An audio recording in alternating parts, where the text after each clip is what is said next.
माता पिता अपनी संतानों का जैसा चरित्र बनाते ऐसा ही बनता है उनका भविष्य। Welcome to episode 2 of Mahabharata. We see 24 years later, Satyavati's son, who is Vichitraveer, has grown up into a reckless youth.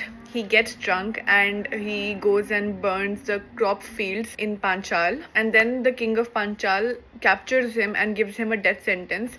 But Bhishma, being Vichitraveer's brother, he comes and saves his brother. Then Bhishma attempts to punish him and train him by teaching him shastras, weapons, how to defend himself, how to fight, to instill some discipline in him.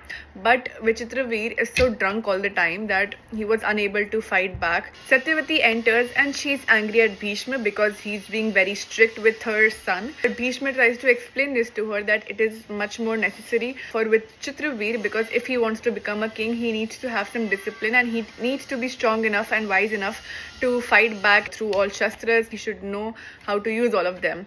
But Satyavati still defends her son. As long as Bhishma is standing with Vichitraveer, nothing can happen to him. Bhishma is disappointed in this because he's trying to do the right thing for his brother and for the kingdom. Krishna tries to tell us the moral of the story that the important thing is that always try to develop your children's character, values, morals, ethics, discipline, so that they are able to do things themselves without being reliant to others. जो माता पिता अपने संतानों के भविष्य की नहीं, उनके चरित्र का निर्माण करते हैं, उन संतानों की प्रशस्ति समस्त संसार करता है. And if they prioritize securing their future just by pinning it on someone else, the responsibility, then it's not right. किंतु फिर भी अधिकतर माता पिता अपनी संतानों का भविष्य सुरक्षित करने की चिंता में उनका चरित्र निर्माण का कार्य भूल ही जाते हैं. Stay tuned for the next episode.